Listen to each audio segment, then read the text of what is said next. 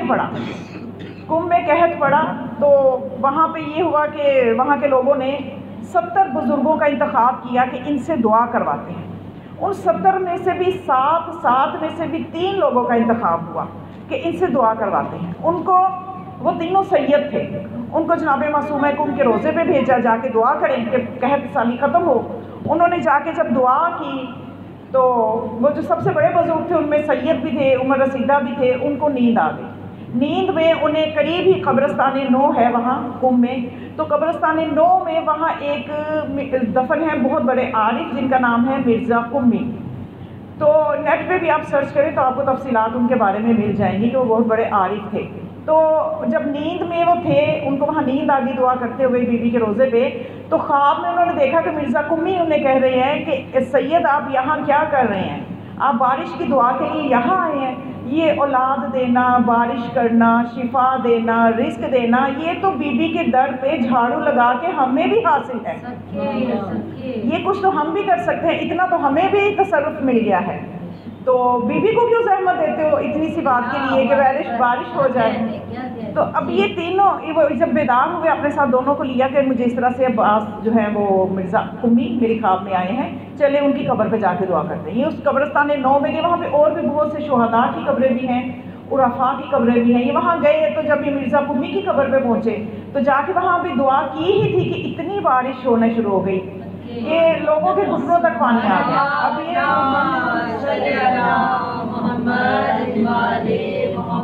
اب یہ موسلادھار بارش میں واپس بی بی معصومہ کے حرم میں آئے، بالکل وہ قریب ہے، چند قدموں پہ میں نے دیکھا ہوا ہے، صرف چند قدم آپ چلے تو وہ قبرستان بالکل نزدیک ہے، ملحق ہے بی بی کے روزے سے۔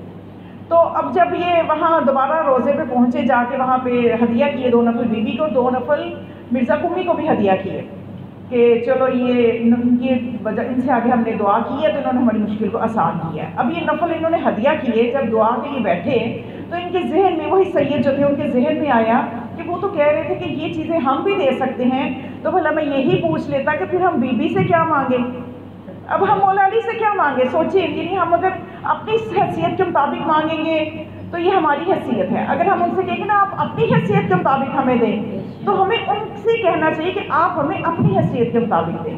اب یہ سوچنے لگے کہ ہم پوچھ لیتے پھر بی بی سے کیا مانگیں، یہ سب چیزیں تو آپ بھی دے سکتے ہیں، تو کہنے لگے اچھا چلو ایسا کرتا ہوں کہ وہ ایک وظیفہ ہوتا ہے کہ آپ 40 دن کرو، تو آپ جس مرحوم سے بھی ملنا چاہو وہ آپ سے آ کے خواب میں ملتا ہے جب 40 دن ہو جاتے ہیں۔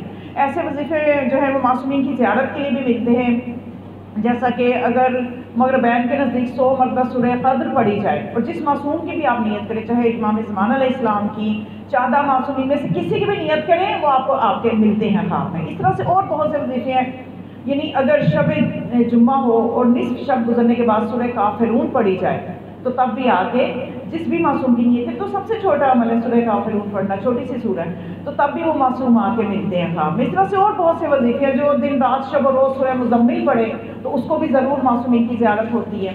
تو اب انہوں نے بھی ایک وظیفہ کیا کہ میں مرحومین کے لیے کہ جو 40 دن، پھر نیت یہ کی کہ میری عباس، مرزا عباس قمی جو ہیں، مرزا قمی، ان سے میری ملاقات ہو۔ جب 40 دن وظیفے کو ہو گئے تو مرزا قمی خواب میں آئے اور آ کے کہنے لگے کہ اے سید، اتنا لمبا وظیفہ کرنے کی کیا ضرورت تھی؟ تم پہلے ہی دن بتا دیتے تو میں اسی وقت تمہیں بتا دیتا، پہلی ہی رات مجھے بلا لیتے۔ تو انہوں نے کہا کہ پہلی ہی رات اگر آپ آ سکتے تھے تو آ جاتے، مجھ سے 40 دن کا وظیفہ کروایا کیوں؟ تو مرزا قمی نے کہا کہ جو عبادت کو کم کروائے وہ صاحب کرامت نہیں ہوتا. عبادت جب آپ نے شروع کر لی تو میں نے یہی سمجھا کہ اب آپ اس کو 40 دن کریں. پھر یہ کہنے لگے کہ غیر سید ہو کے سید کو تنگ کر رہے ہو. تو مجھے صحیح بتاؤ کہ پھر میرا مسئلہ جس کے لیے میں نے وظیفہ کیا وہ یہی ہے کہ مجھے اب بتائیں کہ ہم پھر بی بی سے کیا مانگیں. تو پھر انہوں نے کہا کہ اگر بی بی معصومہ کم سے مانگنا ہے تو آپ آخرت کے لیے شفاعت مانگیں. جو ان ہستیوں کے وہ مرتبے جو کوئی اور نہیں کر سکتا آپ ان سے وہ مانگیں. کیونکہ جناب معصومہ قم کی جو ہستی ہے نا ایک بہت بڑے عالم, انہوں نے اتنا وظیفہ کیا کہ مجھے نا مولا کائنات خواب میں آ کے یہ بتائیں کہ آخر جناب سیدہ کی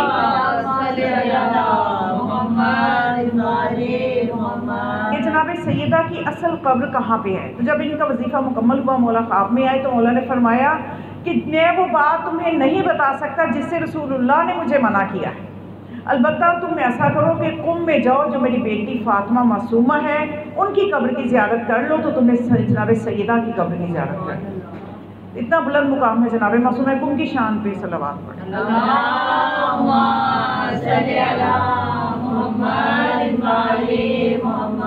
تو یقین جانیے معجزات ان کے در کے نوکر بھی کرتے ہیں.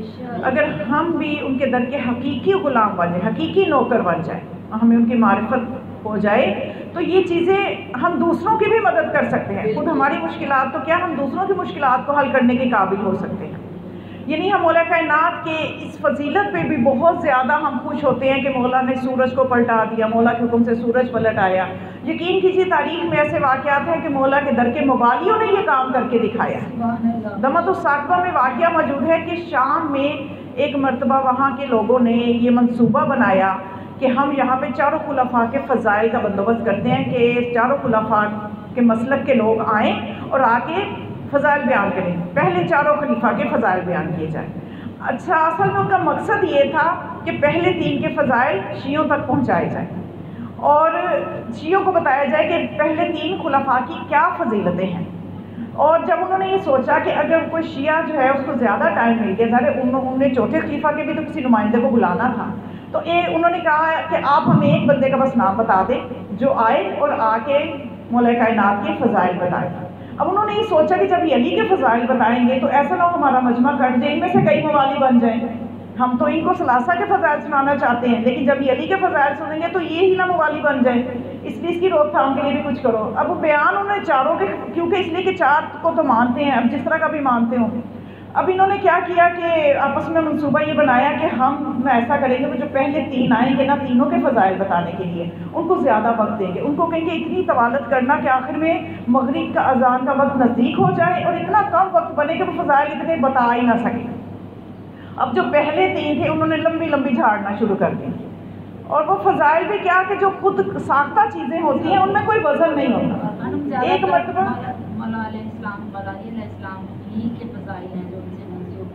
وہ تو آگے بھیجے, تو اب یہ ان میں بھی ظاہر ہے جو چیز پھر بھی خود ساختہ ہوتی ہے. چاہے آپ معصومین کے فضائل کو بھی جب ایک چیز کو صحیح چیز کو غلط جگہ فٹ کرو گے تب بھی نقص سامنے آئے گا.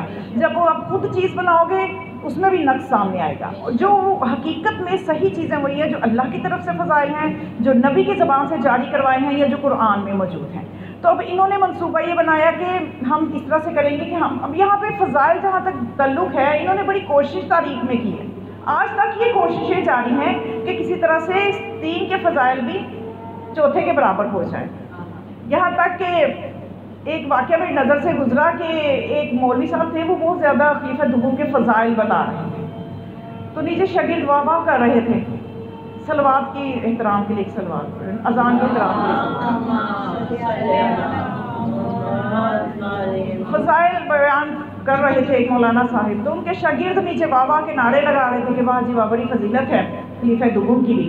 تو اتنے میں ایک شاگرد اٹھا اور اٹھ کے کہنے لگا کہ آپ مجھے یہ بتاؤ کہ یہ جو خلیفہ دوم ہیں کیا یہ انبیاء سے افضل تھے؟ تو کہنے لگا نعوذ باللہ نعوذ باللہ, یہ کیا کفر بک رہے ہو, انبیاء سے افضل کوئی نہیں ہے. توجہ ہے نا, حتیٰ کہ اہل بیت کو بھی انبیاء سے افضل نہیں سمجھتے, ان کا یہی عقیدہ ہے انبیاء سے افضل کوئی نہیں ہے, انبیاء سب سے افضل ہیں, یہ تم نے کیا کہہ دیا؟ تو کہنے لگا اچھا.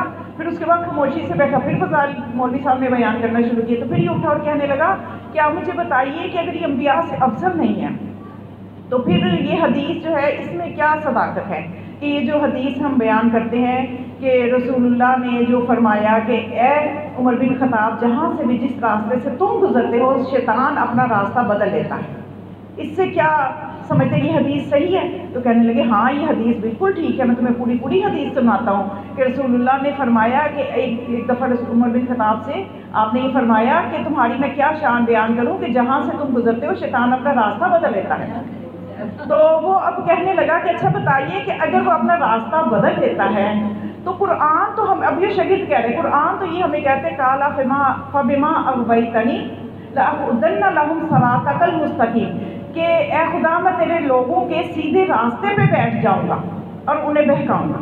تو اب مجھے بتاؤ کہ یہاں تو عمر بن خطاب کا راستہ سیدھا نہیں ہے، کیونکہ یہ شیطان تو وہ ہے کہ جو انبیاء کے راستوں پہ بیٹھا ہے۔ اس نے آدم کو بھی بہکانے کی کوشش کی، اس نے ابراہیم کے بھی اور بھی انبیاء کو بہکانے کی کوشش کی، کیونکہ انبیاء کا راستہ سیدھا راستہ ہے، صراط مستقیم ہے۔ تو پھر اب بتاؤ کہ کیا عمر بن خطاب کا راستہ یا تو صراط مستقیم نہیں ہے، اور یا پھر بتاؤ کہ عمر بن خطاب انبیاء سے افضل ہے، کیا معاملہ ہے؟ تو کہنے لگا کہ تم بالکل کفر بک رہے ہو، تم یہاں سے چلے جاؤ، یا تو تم شیعہ ہو گئے ہو یا تم شیعوں کے پاس بیٹھنا شروع ہو گئے ہو۔ تو پھر آخر انجام یہی ہوتا ہے۔ اب یہ فضائل کس طرح سے بیان کیے جا سکتے ہیں؟ اب انہوں نے جیسے بھی فضائل تینوں کے بیان کیے، اب یہ جو چوتھے خلیفہ کے فضائل بیان کرنے کا وقت آیا تو وقت بالکل مغرب کے نزدیک ہو گیا۔ اب انہوں نے کہا کہ آپ کے پاس بس اتنے ہی منٹ ہیں، آپ فضائل بیان کریں، سورج غروب ہوگا تو یہ سب اٹھ کے چلے جائیں گے، جیسے یہاں پہ بھی چند ایک بیٹھے ہیں اٹھ کے چلے گے، تو یہاں سب اٹھ کے چلے جائیں گے، اب آپ کیا فضائل بیان کرو گے؟ تو کہنے لگا کہ سب اٹھ کے تب جائیں گے نا کہ جب سورج غروب ہوگا، تو کیا جب میں فضائل علی بیان کروں گا تو سورج ان کے فضائل نہیں سنے گا؟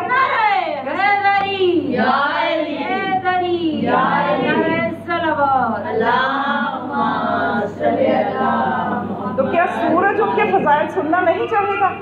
تو جب تک میں اپنے مولا کے فضائل بیان کروں گا، جب تک کہ سورج غروب نہیں ہوتا، یہ میں آپ کی بات مانتا ہوں، لیکن سورج غروب کرے گا تو پھر نا۔ اب یہ جب فضائل بیان کرنا شروع کرنے کے لیے ممبر پہ گیا تو جا کے اس نے سورج کی طرف اشارہ کر کے کہا کہ اے سورج، تو اپنی لگام کو تھام کے رکھنا، ایک مرتبہ تو جن کے حکم سے پلٹ کے آیا تھا، آج جب تک ان کا موالی ان کے فضائل بیان نہ کر لے تو ہرگز غروب نہ کرنا۔ تو سب نے یہ دیکھا، واقعہ تاریخ میں موجود ہے کہ اتنے لمبے فضائل کے دفتر کھول دیے لیکن سورج غروب ہونے کو ہی نہیں آ رہا تھا۔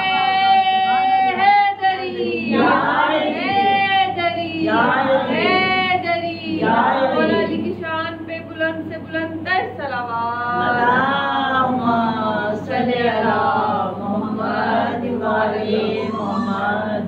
تو یہ ان ہستیوں کے فضائل ہیں، کون ان کے مقابلے میں آ کے کہہ سکتا ہے؟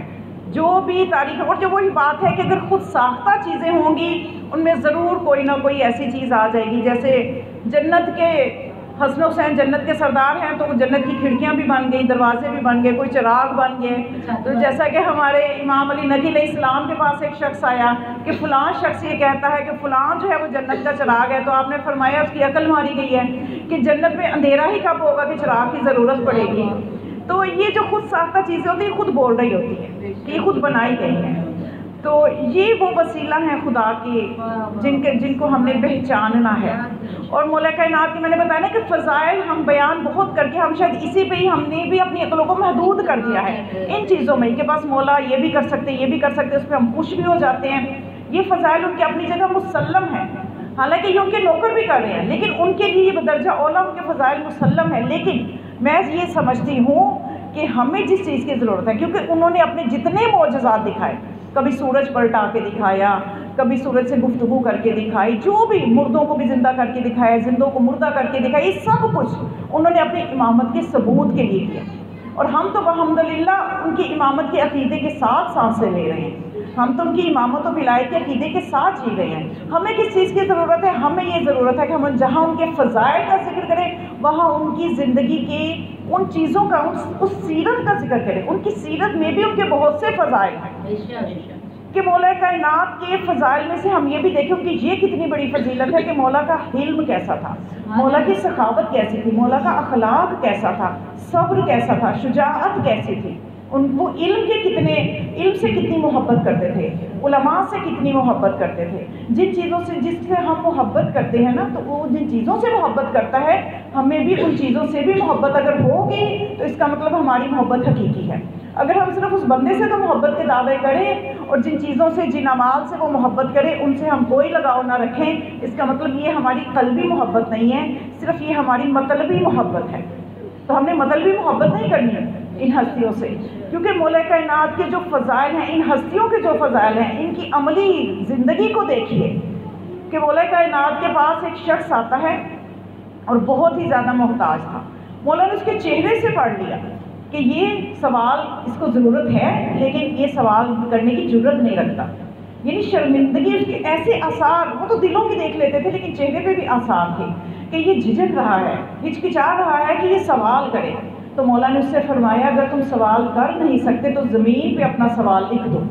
اس نے زمین پہ مٹی پہ لکھ دیا انا فقیر محتاج ہوں۔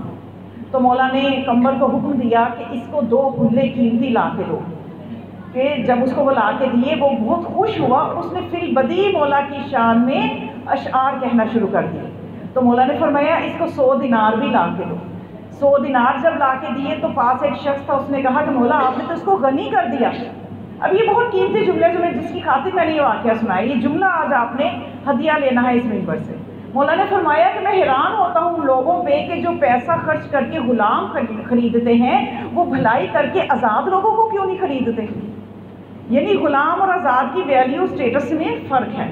غلام کی تو کوئی معاشرے میں عزت نہیں ہوتی تھی، اگر آپ اس زمانے کو ذہن میں لائیں، آزاد بندے کی عزت تھی۔ تو اگر آپ بھلائی کرو گے تو آزاد آپ کا غلام بن جائے گا، بجائے اس کے کہ آپ رقم خرچ کر کے غلام خریدو۔ تو آپ نے کیا خریدا؟ ایک کم تر چیز خریدی، غلام خریدا۔ تو مولا فرماتے ہیں میں اس چیز پہ حیران ہوں کہ پیسہ خرچ کر کے غلام خریدتے ہیں، بھلائی کر کے آزاد کیوں نہیں خریدتے؟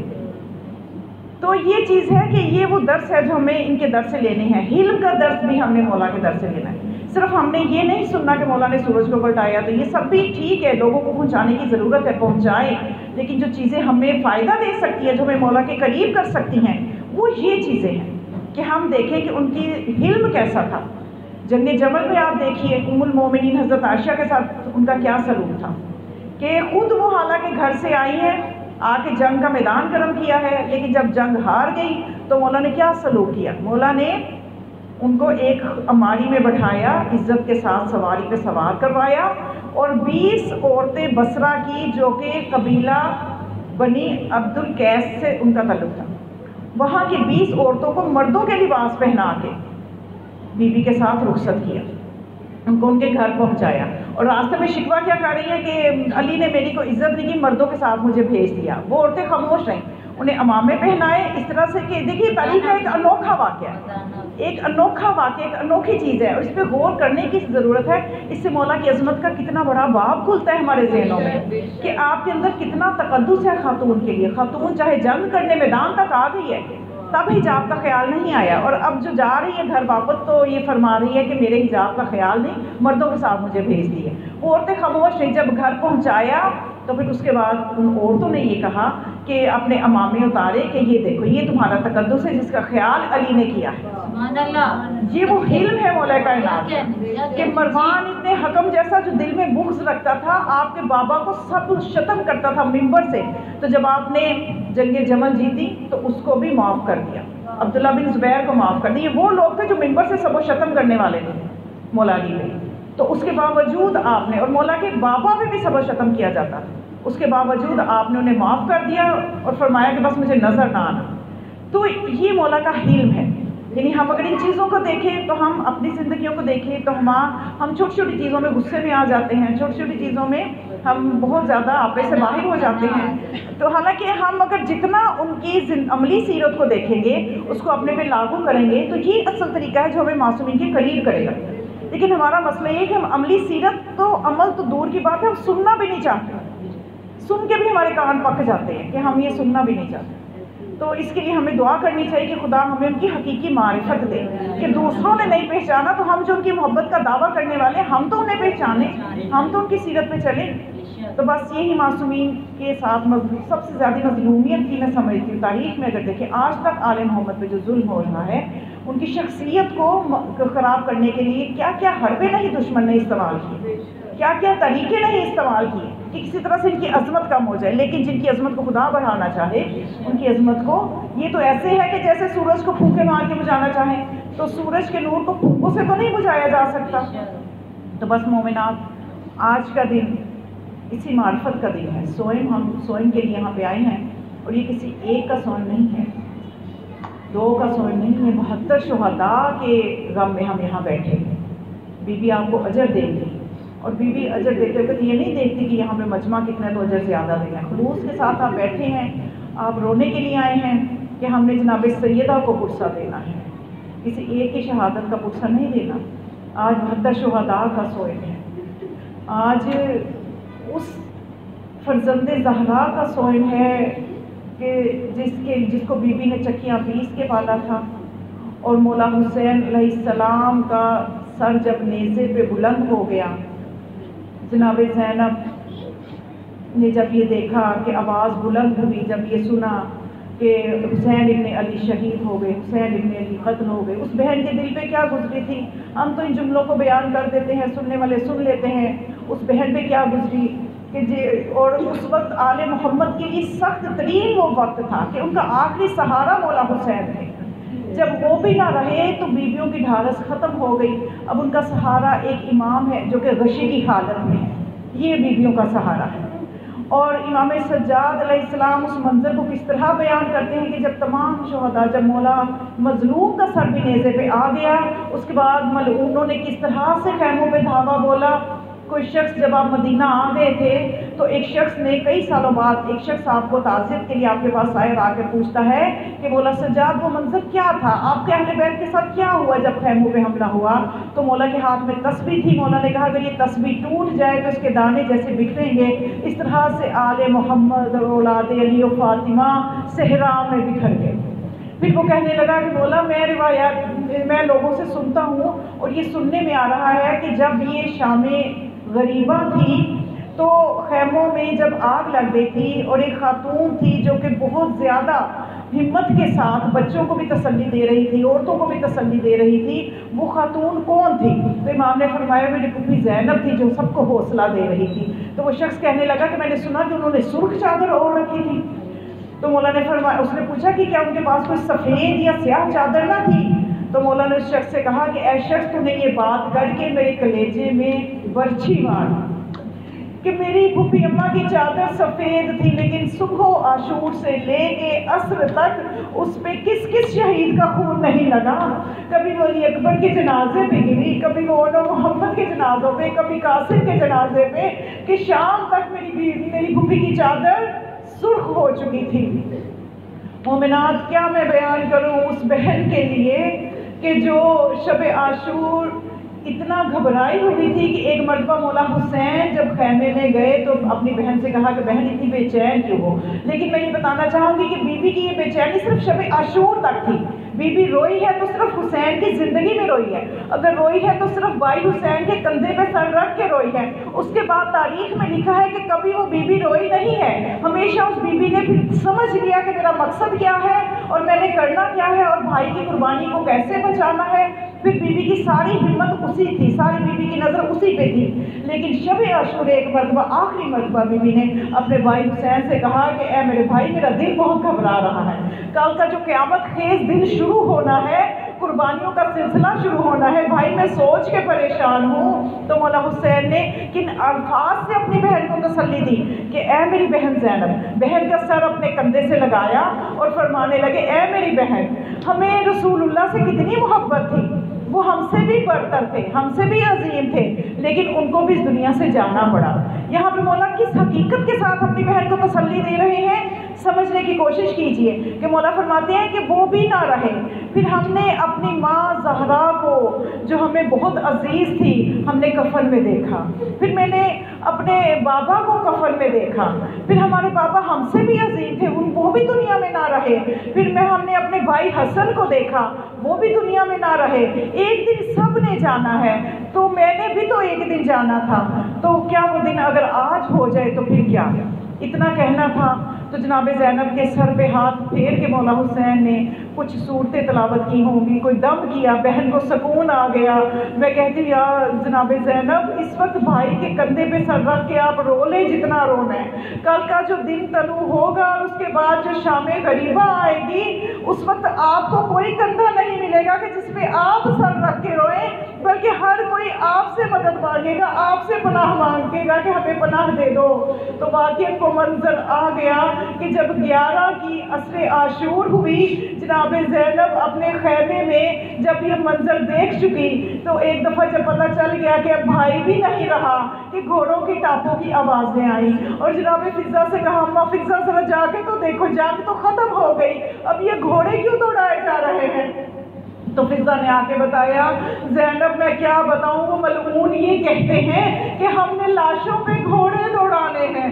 جناب زینب خیمے سے باہر آئی اور باہر آ کے دستے دعا بلند کیے کہ اے خدا ان ملعونوں کو دنیا میں بھی عذاب کا مزہ چکھا اور آخرت میں بھی عذاب کا مزہ چکھا۔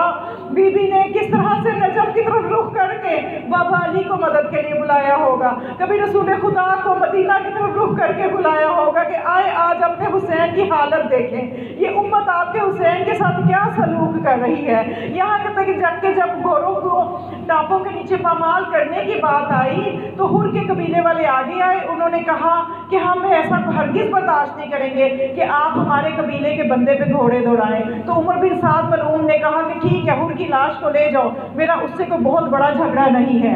اس کے بعد زہیر بن کین کے قبیلے والے آئے، وہ زہیر کی لاش کو لے گئے۔ حبیب ابن مظاہر کے بنی اسد کے قبیلے والے آئے، وہ حبیب ابن مظاہر کی لاش کو لے گئے، یہاں تک کہ تاریخ نے لکھا کر میدان کربلا میں رہ گیا گھوڑوں کے ٹاپوں میں پامال ہونے کو تو صرف فرزند زہرا، صرف نواسہ رسول رہ گیا۔ اور کس طرح سے ملعونوں نے کس طرح مشرق کے گھوڑے مغرب کو، مغرب کے مشرق کی طرف دوڑائے۔ یہ کتنا بغض تھا، یہ کیسا کینہ تھا، یہ جانوروں سے بدتر لوگ تھے۔ یہاں تک کہ جب 11 محرم آئی، اب اسیروں کا قافلہ جو ہے وہ لجایا جانے لگا، تو ایک مرتبہ بیویوں کو جب سوار کرنے کا وقت آیا تو ملعونوں نے یہ کہا کہ تمام مستورات کو اونٹوں پہ سوار کروایا جائے۔ جب بی بی نے دیکھا نا کہ اشقیاء کو کہا جا رہا ہے کہ سوار کروایا جائے تو بی بی اپنے جلال میں لہجہ علی میں پکار کے کہا کہ کس کو جرت ہے جو نبی زادیوں کو سوار کرانے آگے بڑھے، ہم خود ایک دوسرے کو سوار کروائیں گی۔ یہاں تک کہ جب جناب زینب ام کلثوم دونوں بہنیں سب کو سوار کروا چکی، جناب ام کلثوم کو بھی جناب زینب نے سوار کروا دیا، اب رہ گئی تو بنت علی زینب رہ گئی۔ اب زینب کو کون سوار کروائے؟ وہ منظر یاد آیا ہوگا کہ جب مدینہ سے چلی تھی سوار کروانے کے لیے بھائی حسین اٹھ کے آ گئے تھے، علی اکبر بھی آگے بڑھ گئے تھے، عباس بھی آگے بڑھ گئے تھے۔ ممکن ہے بی بی نے ندا دی ہو بھیا عباس اب آگے بہن کو سوار نہیں کرواتے، علی اکبر آگے سوار نہیں کرواتے۔ یہاں تک کہ جب امام سجاد کی طرف دیکھا وہ غشی کی حالت میں تھے، اب بی بی کو کون سوار کروائے؟ کہ واقعی فضہ کو یہ اماں کہتے تھے تو صحیح کہتے تھے۔ جناب فضہ آگے بڑھی اور جناب زینب کو سوار کروایا۔